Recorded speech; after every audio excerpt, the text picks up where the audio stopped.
9월 초 미군이 핵 탑재가 가능한 중거리 미사일의 발사 실험을 실시한 후 러시아의 블라디미르 푸틴 대통령은 미국에 첨단 무기 판매를 제의했다고 밝혔습니다. 미 해군은 6일 미사일 발사 실험을 예정대로 4회에 걸쳐 실시했다고 보도했는데요.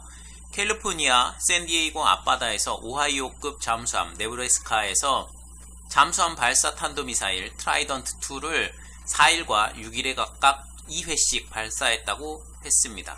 그러나 세계에서 현재 진행 중인 사건에 대한 대응으로 이루어진 것은 아니다라고 말했습니다.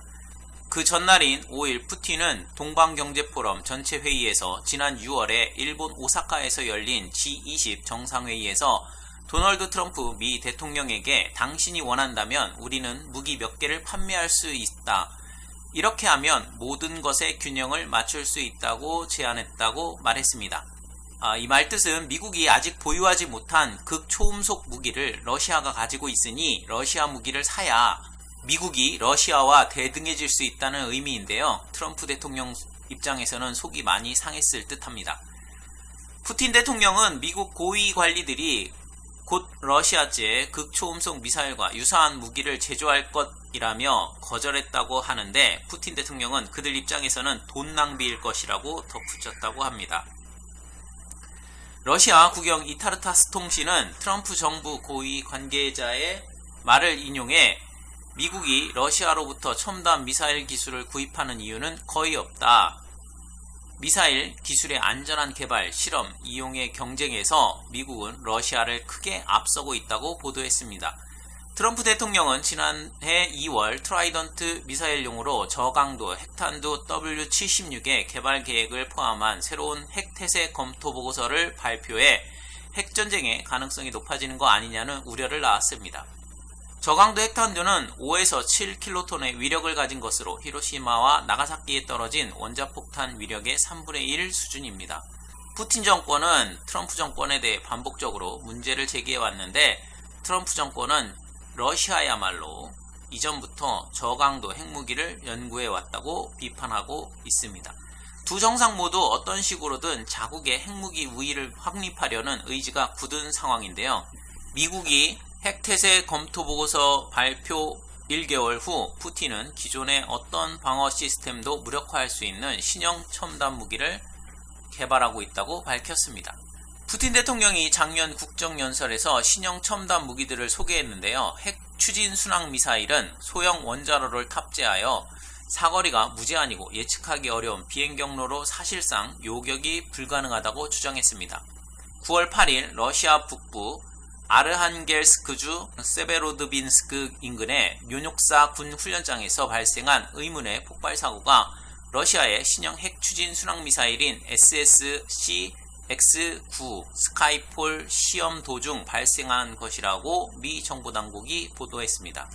신형 ICBM RS-26 아방가르드는 음속보다 20배 빠른 속도로 대기권에서 표적을 향해 미국 미사일 방어 체계를 무력화할 수 있다고 알려져 있습니다. 사거리 5,800km, 최대 16개의 분리형 독립목표 재도립 핵탄두를 탑재할 수 있다고 합니다. 핵 추진 엔진을 장착한 포세이돈 드론은 핵탄두나 재래식 탄두를 장착하고 잠수함이나 최신 어뢰보다 훨씬 빠른 속도로 사실상 무제한의 거리를 이동해 해안시설이나 항공모함 등을 타격할 수 있다고 합니다. 스타투스6라 불리는 이 무기는 100메가톤의 핵탄두를 장착하고 최대 1만 킬로미터 떨어진 목표물을 공격할 수 있다고 합니다. 신형 5세대 ICBM RS-28 사르마스는 2단 액체 연료 미사일로 사거리 18,000km로 최대 15개의 분리형 독립무표 재도립탄두를 탑재할 수 있습니다. 기존 동급 ICBM 보예보다에 비해 미사일 방어 회피 기능이 탁월해 현재는 물론 가까운 미래의 모든 미국 미사일 방어 시스템을 무력화할 수 있다고 러시아는 주장하고 있습니다. 최대 속도 마 10의 사거리 3,000km 극초음속 순항미사일인 킨잘 순항미사일 발사에 성공했다고도 발표했습니다. 러시아의 신형 병기 개발은 2002년에 미국이 탄도탄 요격 미사일 조약을 탈퇴한 이후에 군비 경쟁에 대한 대응으로 그리고 동유럽에 미국이 배치한 미사일 방어 시스템에 대한 대응의 일환입니다. 트럼프 대통령은 미사일 방어 시스템 구축을 더욱 추진하겠다고 밝히고 있으며 8월에는 냉전 시대에 맺어진 또 하나의 군축 조약인 중거리 핵전력 조약을 탈퇴했습니다. 미국 입장에서는 러시아가 개발한 노바토르 9M729 나토명 SSC-8인 순항미사일 전개는 중거리 핵전력 조약 위반이고, 러시아 입장에서는 루마니아와 폴란드의 미사일 방어 시스템의 공격용 미사일과 동일한 발사 장치를 미국이 배치한 것이야말로 조약 위반이다. 양쪽 모두 상대방의 주장을 부정하고 있는 상황입니다. 푸틴 대통령은 5일 미국이 중거리 미사일을 배치하지 않으면 러시아도 배치를 자제하겠다고 말했습니다. 푸틴 대통령은 또한 8월에 미국의 중거리 미사일의 발사 실험을 보고받고 비슷한 미사일의 개발을 명령했다고도 밝혔습니다. 아시아의 지상 발사형 중거리 미사일의 배치를 검토하고 있다고 발표한 마크 에스퍼 미국 국방장관의 발언에 러시아 정부는 미국이 새로운 미사일을 아시아에 배치하기 시작하면 우리도 균형을 유지하기 위해 대응 조치를 할 것이라고 경고했습니다. 아베 신조 일본 총리는 5일 동방경제포럼 전체 회의에서 미국에서 미사일 배치 의뢰를 받지 않았다고 발언했으며 계획도 없다고 밝혔습니다. 한국 정부가 8월에 발표한 2020년부터 2024년 국방 중기 계획에도 미사일 배치 방안은 포함되어 있지 않은 상황입니다.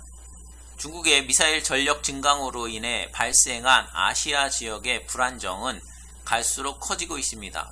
러시아와 미국 두 강대국이 아시아 지역에 서로 미사일을 배치하는 상황인데요. 앞으로 아시아 지역에서의 군비 경쟁은 더욱 가속화될 것 같습니다. 시청해주셔서 감사합니다.